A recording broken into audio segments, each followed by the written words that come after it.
Have you wanted to brew coffee consistently and fast? Well, the Aeropress is probably a good way to go. Among Huffington Post is ranked high in the list of easy ways to brew coffee.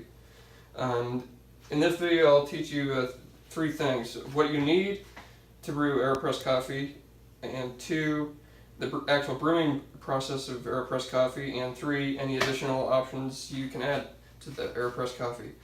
So to begin with, you'll want your Aeropress. You can see all the parts are laid out here. You're going to want a mug. Be sure the mug is laid out is wide enough to hold the Aeropress, and cream or sugar is optional. A timer, a whole of coffee beans, a grinder, and Aeropress filters.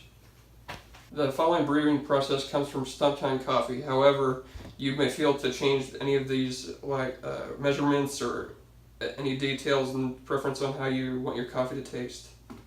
So to begin the brewing process in an Aeropress, you're going to want to begin by grinding your beans.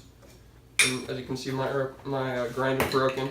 But you're going to want to take 1 scoop of beans from the Aeropress, which is about 17 grams, and that's the measuring device that the Aeropress comes with. So you can measure that and start grinding your beans.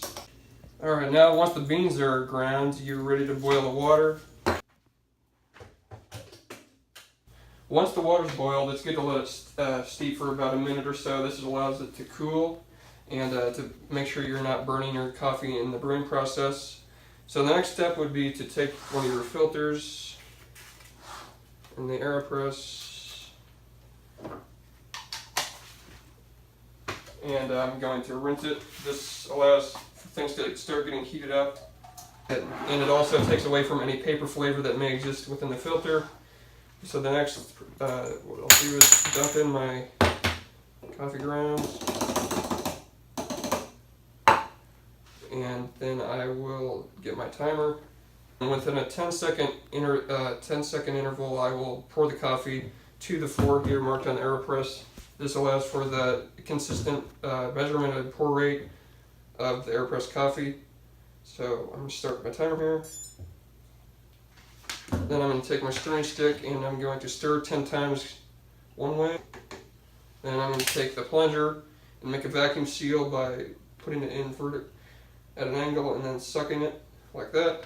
And then once my timer is going to hit 50 seconds here, I will take the plunger out, stir counterclockwise, or whichever way you didn't stir before, and then after that I'll plunge it. And the entire process should take about 1:15 to where you're completely plunged.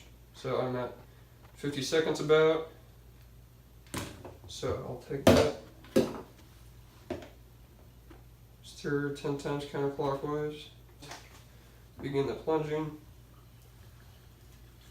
What you want to listen for is a hissing sound. And there you have it. And thirdly, if you would like to, you can add a creamer or sugar, whatever you prefer. You can also add hot water to make it less strong. But I personally just prefer to drink it just black like this. And that's how you Aeropress coffee.